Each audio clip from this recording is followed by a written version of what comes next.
Hi friends, सेल्बस channel में तमाરું स्वागत है। आज આપણે જોઈશું કોમ્યુનિટી હેલ્થ નર્સિંગના MCQ2 જે અગાઉની એક્ઝામમાં પૂછાયેલા છે અને આપણી એક્ઝામની અંદર આવવાવાળી એક્ઝામની અંદર શક્યતા ધરાવે છે। આ પહેલાં મારી ચેનલને સબસ્ક્રાઇબ ના કરી હોય તો સબસ્ક્રાઇબ કરવાનું ભૂલશો નહીં। ચલો શરૂઆત કરીએ કે the state of complete physical, mental and social well-being and not merely absence of any disease is called। એક વ્યાખ્યા છે, પણ કોની વ્યાખ્યા છે આપણે જોવાનું છે। ઓપ્શન છે કેર, મોર્બિડિટી, વેલનેસ એન્ડ હેલ્થ। તો આ કોની વ્યાખ્યા છે? આ હેલ્થની વ્યાખ્યા છે। ક્લિયર? તો આ હેલ્થની વ્યાખ્યા કોને આપી હતી? પહેલી વસ્તુ, આ હેલ્થની વ્યાખ્યા આપી હતી WHO। ક્યારે આપી હતી?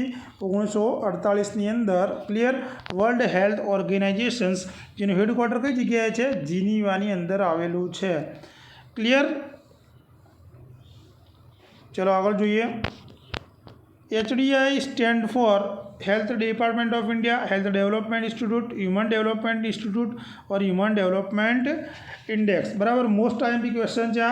तो आनी अंदर आपणो जवाब आवशे ह्यूमन डेवलपमेंट इंडेक्स। आ क्वेश्चन घणीवार वारंवार पूछायेलो है। क्लियर? तो आनी अंदर ह्यूमन डेवलपमेंट इंडेक्सनी अंदर मुख्यत्वे 3 डायमेंशन आवे छे। याद राखवाना छे। बराबर 3 डायमेंशन कया कया आवे छे? एक लाइफ एक्सपेक्टन्सी एट बर्थ। बराबर? क्लियर? અને બીજું છે નોલેજ, એટલે કે તમારે એક્ઝામની અંદર ઓપ્શનમાં મીન યર ઓફ સ્કૂલિંગ આપેલું છે। શું આપેલું છે? Mean year of schooling. Clear? Life expectancy, mean year of schooling અને ત્રીજું છે ઇન્કમ। ક્લિયર? આ 3 એના ડાયમેન્શન આપણે યાદ રાખવાના છે હ્યુમન ડેવલપમેન્ટ ઇન્ડેક્સના। ક્લિયર? હવે જો હ્યુમન ડેવલપમેન્ટ ઇન્ડેક્સની વેલ્યુ કેટલી હોય છે? 0 થી 1 યાદ રાખજો, લખી નાખજો। બરાબર? અને આપણે ઇન્ડિયાનો જે હ્યુમન ડેવલપમેન્ટ ઇન્ડેક્સ છે 0.647 છે। કેટલો છે? 0.647 છે। ક્લિયર? એની સાથે સાથે એક ક્વેશ્ચન બીજો એવો આવે છે PQLIનો, કે જે એના રિલેટેડ છે, તમે કન્ફ્યુઝન થઈ જશો। તો PQLIનું નામ છે physical quality of life index. Clear? હવે એની અંદર શું આવશે કે એના બી 3 ઇન્ડિકેટર છે। હવે કન્ફ્યુઝન થઈ જાય તો PQLIની અંદર infant mortality rate, literacy rate અને લાઈફ એક્સપેક્ટન્સી એટ 1 યર એજ। એટલે આ બંનેનું તમે કન્ફ્યુઝ ના થતા। ક્લિયર? આ 3 યાદ રાખજો। ચલો આગળનો ક્વેશ્ચન જોઈએ। Mortality indicator among the following: disability rate, prevalence rate, incidence rate और लाइफ एक्सपेक्टन्सी रेट। और मोर्टालिटी रेट कयो छे आनी अंदर? तो आपणो जवाब आवशे D, life expectancy at birth. आ पण इम्पोर्टન્ટ है कि आनी अंदर तमारो मोर्टालिटी इंडिकेटर और मोर्बिडिटी इंडिकेटर बंने याद राखवा पड़शे। मोर्टालिटी इंडिकेटर में शुं शुं आवे? जो एक लखी नाखो, क्रूड डेथ रेट। बराबर? आ बधा मोस्ट IMP है। बराबर? कम्युनिटी दृष्टिए पछी infant mortality rate, crude death rate, infant mortality rate, child mortality rate, पछी under 5 mortality rate, maternal mortality rate. Clear? पछी डिजीज स्पेसिफिक मोर्टालिटी रेट। आ बधा मोर्टालिटी इंडिकेटर है। हवे मोर्बिडिटी में कया कया आवशे? तो मोर्बिडिटी ની અંદર લખી નાખો ઇન્સિડન્સ। શું આવશે? ઇન્સિડન્સ, કે number of new cases, prevalence, all number, all new and old all number of cases. बराबर? पछी admissions, readmissions, out patients attendance rate. आ बधुं शेमां आवशे? आ बधुं मोर्बिडिटीनी अंदर आवशे। क्लियर? सिकनेस। बराबर? वर्क पर आववुं नहीं, आ बधुं आनी अंदर आवशे। Clear? The full form of daily in context of community health is. Most IMP question है आ पण। तो disease adjust life years, disability adapted life years, disease adapted life year, disability adjust life year. तो अंदर आपणो शुं जवाब आवशे कि आ डेली है, डिसेबिलिटी रिलेटेड है। एटले आपणे आंसर कई रीते लेवानो? आ बे तो निकली जाए। क्लियर? तो डिसेबिलिटी रिलेटेड, एडेप्टेड तो आवे ज नहीं। Disability adjusted life years. बराबर? आ घणीवार एक्जाम में पूछायेलो है। क्लियर? तो आनी अंदर શું હોય છે? આનું સૂત્ર હોય છે। તો જો સૂત્રમાં લખી રાખજો, ડેલી બરાબર YLL, યર ઓફ લાઈફ। બરાબર? પ્લસ ગુણ્યા ના કરતા પ્લસ YLD। ક્લિયર? એટલે યર લોસ્ટ ઓફ ડિસેબિલિટી। તમે કેટલા વર્ષની અંદર તમારા ડિસેબિલિટીના કારણે વર્ષ ગુમાવ્યા છે। ક્લિયર? તો આની અંદર એવું કહેવાય છે કે 1 ડેલી મીન્સ તમારું 1 વર્ષનું હેલ્ધી લાઈફ। ક્લિયર? चलो आगे જોઈએ। Epidemiological trial include which of the following factor. आ क्वेश्चन तो तमने आवड़तो हशे पण घणीवार तमे आ भूल करी नाखो એટલા માટે હું લાવે છે, પણ વારંવાર પૂછાય છે। एजेंट, होस्ट અને environment. Clear? The ability of an organisms to induce clinically apparent illness is called. આ શું કહેવા માગે છે? ક્વેશ્ચન સમજો કે એવો કયો ઓર્ગેનિઝમ છે કે ઇલનેસ તે ઉત્પન્ન કરવા માટે એબલ છે, અને આપણે શું કહીએ છીએ? વિરુલન્સ, ઇન્ફેક્ટિવિટી, ઇટિયોલોજી કે પેથોજીનોસિટી. તો આની અંદર આપણો શું જવાબ આવશે કે જે ઇલનેસ ઉત્પન્ન કરી શકતો હોય એને આપણે કહીએ છીએ પેથોજીનોસિટી. ક્લિયર? વિરુલન્સ એટલે શું? વિરુલન્સ મીન્સ તમે કઈ રીતે યાદ રાખશો કે જે ઓર્ગેનિઝમ્સની પેથોજીનોસિટી હોય, મીન્સ કે ઓર્ગેનિઝમ્સની જે ડિઝીઝ ઉત્પન્ન કરવાનો પાવર, એને આપણે શું કહીશું? પાવર. ધારો કે વિરેન્દ્ર સહેવાગ પર યાદ રાખવાનું વીરુ, બરાબર? તો એ શોટ મારવાનો પાવર, તો એ રીતે આપણે યાદ રાખશું વિરુલન્સ. ક્લિયર? અને એની અંદર એક બીજું ખાસ પૂછાય છે કેસ ફેટાલિટી. તો કેસ ફેટાલિટીમાં શું યાદ રાખશો કે જેટલા ટોટલ કેસ હોય, નંબર ઓફ કેસીસમાં નંબર ઓફ ડેથ, બરાબર? એને આપણે શું કહીશું? કેસ ફેટાલિટી પૂછાય છે એક્ઝામની અંદર. અને ઓપ્શનમાં છે બીજું ઇટિયોલોજી, તમને ખબર જ છે. ઇન્ફેક્ટિવિટી મીન્સ શું થાય? ઇન્ફેક્શન્સનું ફેલાવો. ક્લિયર?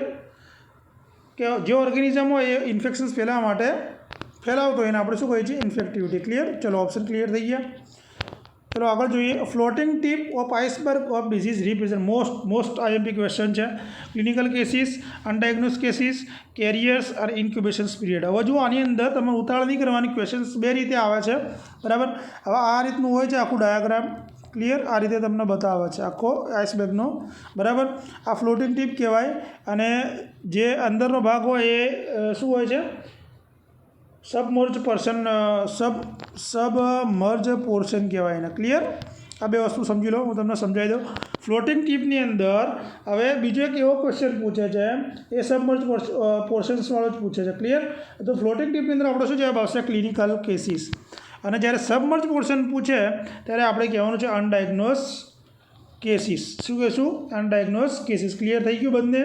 હવે આની અંદર બીજો એક ક્વેશ્ચન અત્યારે એવો પૂછે છે કે ભાઈ આઇસબર્ગ ફિનોમિના છે કયા ડિઝીઝ શો નથી કરતું, બરાબર? તો એની અંદર લખી નાખો રેબીઝ, એટલે બે આર યાદ રાખવાના તમારે. રેબીઝ, રૂબેલા, બરાબર? રેબીઝ, રૂબેલા, પછી measles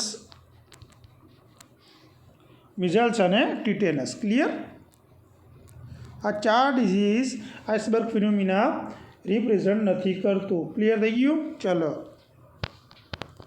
The stage of infections in correct sequence order to the prodromal, incubation, illness and convalescence stage, the incubation, prodromal, illness and convalescence stage, the prodromal, primary infection, secondary infection, tertiary infection, the inflammation, infections and disease. હવે આની અંદરથી આપણે ઇન્ફેક્શનના stage શોધવાના છે, તો બરાબર? તો આમાં આપણો જવાબ શું આવશે? આની અંદર આપણો જવાબ આવશે બી, ધ ઇન્ક્યુબેશન્સ, પ્રિડોર્મલ, ઇલનેસ અને કન્વેલેશન સ્ટેજ આવે, બરાબર? એના પહેલાં આમાં આપ્યું નથી, બાકી એના પહેલાં એક ડિક્લાઇન સ્ટેજ આવે છે. કયો આવે છે? Decline stage. ક્લિયર? તો આ યાદ રાખજો, બરાબર? ચલો આગળ જોઈએ. Disease which is imported into country in which it does not otherwise occur. આવો ક્વેશ્ચન આમાં સમજવાનો છે કે એવો ડિઝીઝ કે કન્ટ્રીમાં જ છે. ખાલી તમે શું કરશો? આમાં ભાઈ કન્ટ્રી ભરીને પેન્ડેમિક લખીને આવી જશો. ખાલી કન્ટ્રીની અંદર છે, બીજે ક્યાંય નથી. તો એક્ઝોટિક, એપિઝોટિક, એન્ડેમિક કે પછી પેન્ડેમિક. તો આની અંદર આપણો શું જવાબ આવશે? આની અંદર આપણો જવાબ આવશે એક્ઝોટિક. ક્લિયર થઈ ગયું? કઈ રીતે? ધારો કે હવે યુકેની અંદર શું? ધારો કે રેબીઝ તો યુકેમાં જ છે, બીજે ક્યાંય છે નહીં. યલો ફીવર તો ઇન્ડિયામાં છે, બીજે ક્યાંય છે નહીં. આ જસ્ટ એક્ઝામ્પલ આપું છું, બરાબર? એટલે એ રીતનું ડિઝીઝ ઇન્ડિયામાં બીજા આજુબાજુ ક્યાંય હોય નહીં, એને આપણે શું કહીશું? એક્ઝોટિક. ક્લિયર? એન્ડેમિક તમને યાદ રાખવાનું શોર્ટ ટ્રિક, જીઓગ્રાફિકલ એરિયા તમને વર્ડ્સ આપેલો જ હશે. Pandemic country to country. Clear? ચલો.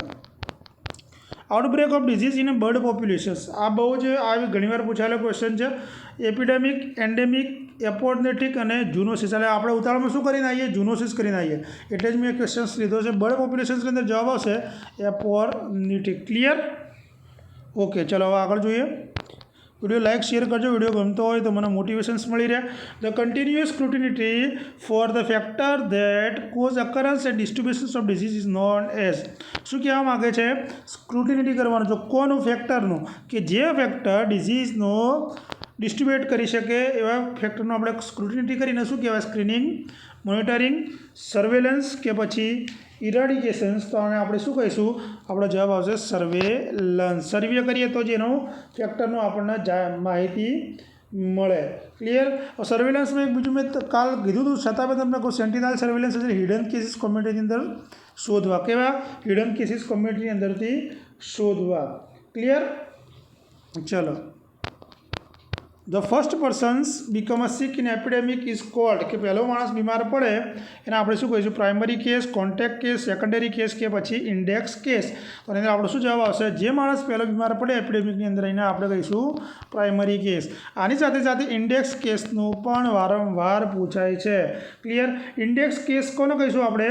ઇન્ડેક્સ કેસની અંદર કે ભાઈ હેલ્થ ઓથોરિટી અથવા એપિડેમિયોલોજિસ્ટ કે જેને પહેલો આઉટબ્રેકની અંદર પહેલો કેસ મળે, બરાબર, એને શું કહીશું આપણે?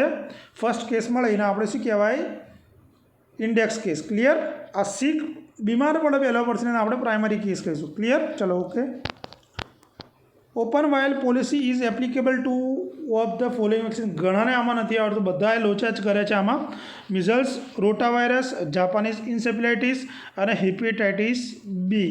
જો હું જે ક્વેશ્ચન્સ લાવ્યો છું, બહુ ઇમ્પોર્ટન્ટ ક્વેશ્ચન્સ લઈને આવ્યા છું, બરાબર, એટલે વિડીયો પૂરો જોજો. તમને 100% દરેક એક્ઝામની અંદર ઇમ્પોર્ટન્ટ ફાયદો થશે. ક્લિયર? હવે આની અંદર આપણું મગજ દોડવું જોઈએ કે ભાઈ ઓપન વાયલ પોલિસી એટલે કે જેને યુઝ કરીને આપણે ફેંકી દેવાનું હોય છે, બરાબર. તો આની અંદર જો આ હેપેટાઇટિસ બી તમે 28 સુધી વાપરી શકો, બાકી બીજા બધા મિઝલ્સને તમારે ફેંકવો પડે, રોટાને ફેંકવું પડે, જાપાનીઝ ઇન્સેફેલાઇટિસને ફેંકવું પડે. એટલે હેપેટાઇટિસ બી એ ઓપન વાયલ પોલિસીની અંદર આવતું નથી. ક્લિયર? એટલે sorry, open vial policy applicable છે એના પર, હા, બરાબર. એટલે ઓપન વાયલ એપ્લિકેબલ છે એના પર, એટલે ખાલી હેપેટાઇટિસ બી ઉપર. એટલે મૂળ 28 દિવસ ફોલો થતા હોવા જોઈએ કે આપણે તેનો પાછો રીયુઝ કરી શકીએ. કે ધારો કે એના હાથે બીજા તમે યાદ રાખો, ડીપીટીનો તમે યુઝ કરી શકો, ટીટીનો યુઝ કરી શકો, હેપેટાઇટિસ બી યુઝ કરી શકો છો, બરાબર. પછી ઓપીવીને આપણે યુઝ કરીએ છીએ. ટોટલ 4 વીક સુધી તમે યુઝ કરી શકો ઓપન વાયલ પોલિસીની અંદર. યાદ રાખજો આ. ક્લિયર? બરાબર. અને કોને કોને યુઝ નથી કરી શકતા એ આવડવું જોઈએ આપણને. એક બીસીજીના, પછી મિઝલ્સના, જાપાનીઝ ઇન્સેફેલાઇટિસના અને રોટા વેક્સિનના. આ ચારે ચાર વસ્તુ, આ 3 અને એક બીસીજી, એને આપણે યુઝ કરી શકતા નથી. Clear? Reverse cold chain is used.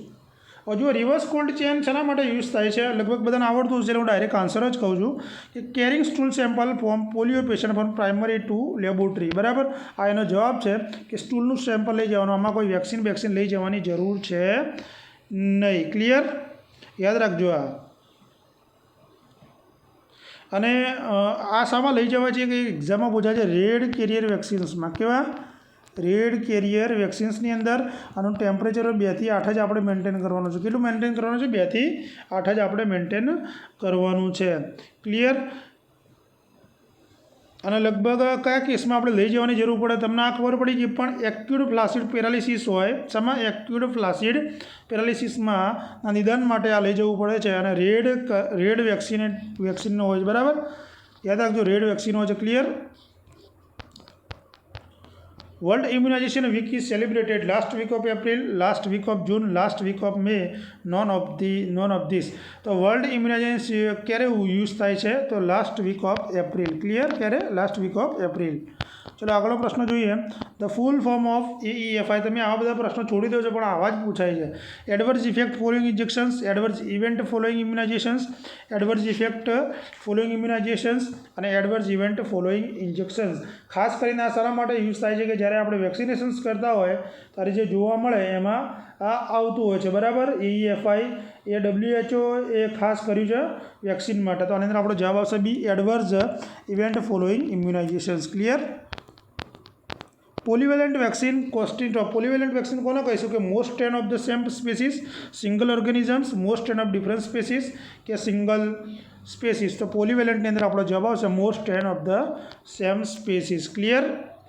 પોલિવેલન્ટ વેક્સિન્સની અંદર શું કોણ આવે? જો તો પોલિયો આવે અને ઇન્ફ્લુએન્ઝા વેક્સિન આવે. કારણ કે આની અંદર શું હોય? પોલિયો અને ઇન્ફ્લુએન્ઝાની અંદર 2 કરતાં વધારે સ્ટ્રેનનો તમારો ઉપયોગ કરવો પડે છે, બરાબર. એક પોલી અને બીજું મોનોવેલેન્ટ અથવા યુનિવેલેન્ટ આવે કે જેની અંદર મિઝલ્સ આવે છે. શું આવે છે? મિઝલ્સ, કે જેમાં સિંગલ સ્ટ્રેનનો ઉપયોગ કરવો પડે છે, બરાબર. જે કમ્બાઈન આવે mix vaccine DPT DT MR pentavalent એ કમ્બાઈનની અંદર આવશે. ક્લિયર.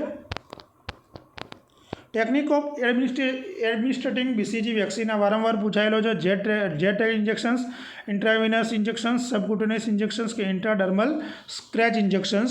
તો આની અંદર આપણે શું જવાબ છે? આ આટલો કાલ બીસીજી માટે રહી ગયો હતો, છૂટી ગયો હતો, તો એ આજે આપણે કવર કરી લીધો છે. ઇન્ટ્રાડર્મલ સ્ક્રેચ ઇન્જેક્શનથી આપણે બીસીજી આપવાનું છે. Clear.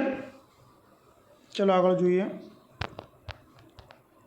નિયોનેટ born to women infected hepatitis should undergo treatment. આ બી વારંવાર એક્ઝામની અંદર પૂછાયેલો ક્વેશ્ચન છે. Hepatitis B vaccine at birth and first month, hepatitis B immunoglobulin at birth, no hepatitis vaccines, hepatitis B immunoglobulin within 48 hours of birth and hepatitis B vaccine at first month, hepatitis B immunoglobulin within 12 hours of birth, hepatitis B vaccine at birth, first month and 6 month. તો આની અંદર આપણો શું જવાબ આવશે? આની અંદર આપણો જવાબ આવશે કે હિપેટાઇટિસ બી તમારે ઇમ્યુનોગ્લોબ્યુલિન 12 કલાકની અંદર તો આપવાનું જ છે જન્મ સમય, બરાબર. એની સાથે સાથે આપણે રૂટીન જે હિપેટાઇટિસ બી આપીએ છીએ એનો ડોઝ પણ આપણે આપવાનો છે. ક્લિયર. ઓકે, ચલો. બેનિફિશરી ઓફ સુમન એક્સેપ્ટ, બરાબર. હવે સુમનવાળું શું છે કે જૂનું થઈ ગયું છે, એટલે મગજમાંથી તમારે કદાચ નીકળી ગયું હશે. એમાં all pregnant woman, mother up to 6 months of delivery, all sick newborn, all children up to 3 years. હવે આની અંદર જુઓ, આની અંદર બેનિફિશરી સુમનના બેનિફિશરીમાં કોણ આવતું નથી, બરાબર. હવે સુમન શું છે? જુઓ, સુમન લખી નાખો સુરક્ષિત માતૃત્વ. હું લખી નાખું છું સુરક્ષિત માતૃત્વ આશ્વાસન. શું છે? એક જાતનું આશ્વાસન. ક્લિયર. આ ક્યારે સ્ટાર્ટ કરવામાં આવ્યું હતું? આપણે health and family welfare government ઇન્ડિયાએ 2019માં સ્ટાર્ટ કર્યું હતું, બરાબર. આ સ્કીમની અંદર કોણ ના આવે? તો આની અંદર કોણ નહીં આવે કે ચિલ્ડ્રન અપ ટુ 3 years નહીં આવે. આ 3 લાભાર્થી આવશે. પ્રેગ્નન્ટ વુમેન, ડિલિવરી થઈ ગઈ ત્યારે 6 month, અને ઓલ સિક ન્યૂબોર્ન, બરાબર. આની અંદર આવશે સુમનની અંદર. Weekly iron folic acid supplement programs is means for adolescents girl lactating mothers, adolescents boys, pregnant mother and lactating mothers, pregnant woman કે એડોલેસન્સ બોયઝ એન્ડ ગર્લ્સ. તો આની અંદર આપણે શું જવાબ આવશે કે જે વીકલી આપણે આપીએ છીએ ફિક્સ ડેમાં, એડોલેસન્સ બોયઝ અને ગર્લ્સને આપણે આપીએ છીએ. કેટલું આપીએ છીએ કે 100 mg એલિમેન્ટલ આયર્ન. યાદ રાખજો, એલિમેન્ટલ આયર્ન, બરાબર. અને 500 માઇક્રોગ્રામ ફોલિક એસિડ આપણે ફિક્સ ડે આપીએ છીએ, બરાબર. અને બાય એન્યુઅલ ડીવોર્મિંગ માટે આપણે આલ્બેન્ડાઝોલ 400 mg પણ 6 monthે એકવાર આપણે આપીએ છીએ એલ્મેટિક ઇન્ફેક્શન્સ પ્રિવેન્શન્સ માટે, બરાબર. આ પ્રોગ્રામ ક્યારે સ્ટાર્ટ કરવામાં આવ્યો હતો? તો 2012ની અંદર સ્ટાર્ટ કરવામાં આવ્યો હતો. ક્લિયર. એટલે લગભગ એડોલેસન્સને આપણે આપવાની હોય છે જે 6 થી 12 ધોરણ ભણતા હોય એમના માટે આપે છે. એટલે કે એમનું એજ ગ્રુપ તમે નક્કી કરી શકો. તો 10 થી 19 વર્ષના છોકરા અને છોકરીઓને વીકલી આયર્ન ફોલિક એસિડ આપવાનું છે. ડોઝ યાદ રાખજો, 500 માઇક્રોગ્રામ અને 100 મિલીગ્રામ્સ એલિમેન્ટલ આયર્ન. ચલો આગળ. National vector borne disease control program NVBDCP cover the following disease except malaria, leprosy, chikungunya કે પછી જાપાનીઝ એન્સેફેલાઇટિસ. હવે આ તો તમને આવડતો જ હશે, પણ આ લાવવાનું કારણ શું છે? કે ફૂલ ફોર્મ પૂછી નાખે છે NVBDCP એનું, તો તમે કન્ફ્યુઝ થઈ જાઓ. National vector borne disease control programs. તો આની અંદર આપણો જવાબ આવશે લેપ્રસી એ વેક્ટર બોર્ન ડિઝીઝની અંદર આવતો નથી. અને આ પ્રોગ્રામ ક્યારે સ્ટાર્ટ થયો? 2003 અને 4માં, બરાબર. એટલે પ્રોગ્રામ્સમાંથી પણ એક ક્વેશ્ચન્સ આવશે, એટલે યાદ રાખજો. ક્લિયર. 6 વેક્ટર બોર્ન ડિઝીઝ કયા હતા? લખી નાખો, હું લખાવું છું. એક મલેરિયા, ફાઇલેરિયા, કાલા આઝાર, જાપાનીઝ ઇન્સેફેલાઇટિસ, ચિકનગુનિયા અને ડેન્ગ્યુ, બરાબર. આ તમે ખાસ યાદ રાખજો, બરાબર. બધા મચ્છરવાળા એટલે vector. Clear. In demographic stage, when birth rate begin to decline and death rate further decrease is said to be most timely question છે. high stationary stage, early expansion stage, late expansion stage અને low stationary stage. હવે આની અંદર આપણો શું જવાબ આવશે કે બર્થ રેટ હોય એ શું થઈ જાય? ડિક્લાઇન થવાની શરૂઆત થઈ જાય. ડેથ રેટ ડિક્રીઝ હોય તો એને આપણે કહીશું લેટ એક્સપાન્શન સ્ટેજ તરીકે ઓળખીશું. ક્લિયર. આ બહુ મોસ્ટ आईएमपी क्वेश्चन है एना 5 स्टेज है बराबर। जो पहला फर्स्ट स्टेज है ये हाई स्टेशनरी है, एमां बर्थ रेट और डेथ रेट हाई हो लखी नाखो, हूँ लखाऊँ छूँ। सेकंड स्टेजनी अंदर अर्ली एक्सपांडिंग कि जेमां डेथ रेट केवुं होय छे, डिक्लाइन शुरुआत थई गई होय परंतु बर्थ रेट हाई होय छे। Clear.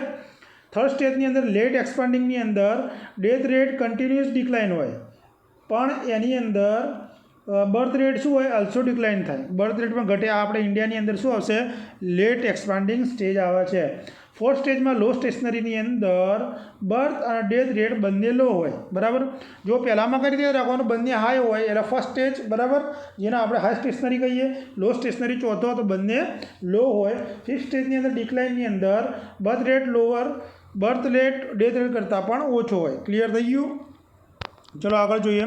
The contraceptive today which has been recently introduce contain prostaglandin, norethisterone, 9-nanoxol, copper. तो आनी अंदर आपणो जवाब आवशे सी 9-nanoxenol। मोस्ट टाइम क्वेश्चन है, आ पूछायेलो क्वेश्चन है। Acronym pens tell the client and nurse regarding which of the following. એટલે જે પેન્સ છે ને, પેન્સ શેના માટે યુઝ કરવામાં આવે છે? શેના sign? Danger sign of diaphragm, danger sign of ઇટાઇટન ડિવાઇસ કે danger sign of intestinal obstruction, danger sign of preterm labour. तो आ शाना माटे पेन्स वर्ड्स यूज थाय छे? तो यूट्राइन डिवाइसिस माटे यूज थाय छे। क्लियर। तो पेन्सनुं नाम शुं आवशे? जो पी फॉर पीरियड लेट बराबर, पीरियड लेट आवो अथवा मिसिंग थवुं, पी फॉर पीरियड लेट थवुं, A for abdominal pain, I for increase temperatures, पछी noticeable discharge, N for noticeable discharge और एस फॉर स्पोटिंग। फरी बोली जाऊँ छूँ। P for period missings, A for abdominal pain, I for increase temperatures, N for noticeable discharge और spotting. Clear. चलो। In deliver lactating mothers oral pills of choice. माता धात्री माता ने तमे कई ओरल पिल्स आपशो? 1 पिल पर मंथ, मिनी पिल, combination पिल के sequential kit, most आवशे मिनी पिल्स। याद रखो आ वारंवार पूछायेलो क्वेश्चन है बराबर। और हाँ बीजू आम पूछाय है, धारो कि जे मदर ओरल कॉन्ट्रासेप्टिव पिल लेतुं होय तो बराबर कई दवा एनी एफिशियन्सी घटाड़ी शके छे? तो रिफाम्पिसिन जोड़े जो रिफाम्पिसिन लेओ ओसीपी जोड़े बराबर, तो एनी एफिशियन्सी घटाड़ी नाखे छे। क्लियर। एटले आ वस्तु एक याद रखो। चलो आगे जोईए। Contraception of choice for working women with irregular profuse bleeding. हवे वर्किंग वुमेन काम करती वुमेन ने तमारे कॉन्ट्रासेप्शन आपवी होय पण एमनुं ब्लीडिंग पण इरेग्युलर है तो शुं आपशो? आईयूसीडी, बेरियर्स, परमिसाइड के पछी ओरल पिल्स। तो आनी अंदर आपणो शुं जवाब आवशे? बेस्ट चॉइस छे एना माटे ओरल पिल्स। क्लियर। चलो आपणे आगळ जोईए। What is the full form of DMPA? DMPA तो वारंवार पूछाय है। तो आनो फूल फॉर्म हशे depot medroxyprogesterone acetate. Clear. हवे आमांथी जे क्वेश्चन्स बने छे ए आपणे जोई लईए, कारण डंपामांथी वारंवार क्वेश्चन बनशे ज, कारण के लेटेस्ट ट्रेंड छे बराबर। हवे जो आनी अंदर आपणे आ इंजेक्शन आवे छे केटला महीने आपवानुं लखी नाखो, डोज लखी नाखो 150 mg नो बराबर, 3 महीने आपवानुं અને આઈએમ આપવાનું। શું આપીશું? આ ડંપાનું ક્લિયર થઈ ગયું। હવે ને એવું નેન્ટેન આવે છે। શું આવે છે? નેન્ટેન। ક્લિયર। હવે નેન્ટેન જે આવે છે નોર્થિસ્ટેરોન ઇનેન્થેટ આવે છે બરાબર। આ કેટલું આવે છે? 200 mg, 2 મહિના યાદ રાખવાનું, 2 મહિના આઈએમ યાદ કરી દે। 150નું 3 અને 200નું 2 યાદ રાખવાનું, એટલે તમને ક્લિયર થઈ જાય, કન્ફ્યુઝન નહીં થાય બરાબર। નેન્ટેનનું 2 મહિના આપણે આપીએ છીએ। ક્યારે આપવાનું? કે પહેલાં માસિકના ફર્સ્ટ 5 ડેની અંદર આપણે આપી દઈશું। હવે જો ડંપાની અંદર સબક્યુટેનિયસ ડોઝ પણ આવે છે બરાબર। જે સબક્યુટેનિયસ ડંપાની અંદર આવે છે કેટલું આવે છે? 104 mg આવે છે બરાબર। 3 મહિને જ આપવાનું। સબક્યુ પૂછે ધારો કે ડંપાનું तो 104 mg याद रखो। क्लियर थी गયું। चलो आगे जोईए। The index of for finding contraception is effectiveness बराबर। कॉन्ट्रासेप्शन इफेक्टिवनेस है कि नहीं एमां कयुं इंडेक्स आवशे? पर्ल, लॉरेंट्स, ब्रोका के पछी पोंड्रेलल बराबर। तमारे जो आनी पीडीएफ जोती है तो मारी टेलिग्राम चैनल हूँ लिंक आपी दईश, तो भी हेल्थ बज चैनल में जोड़ाई जजो बराबर। अत्यारे 80 जेवा કેન્ડિડેટ છે એની અંદર મેમ્બર છે, ફેમિલી મેમ્બર. મારી ચેનલને સબસ્ક્રાઈબ ના કરી હોય તો સબસ્ક્રાઈબ કરવાનું ભૂલશો નહીં, જેથી મને મોટિવેશન્સ મળી રહે. હું તમારા માટે જે અગાઉ એક્ઝામમાં પૂછાયેલા દરેક સબ્જેક્ટ હું કવર દઈશ એક્ઝામ પહેલાં. ક્લિયર? તો આની અંદર આપણો જવાબ આવશે પર્લ. શું આવશે? Perl index. વિડીયો જોવા માટે બધાનો થેન્ક યુ.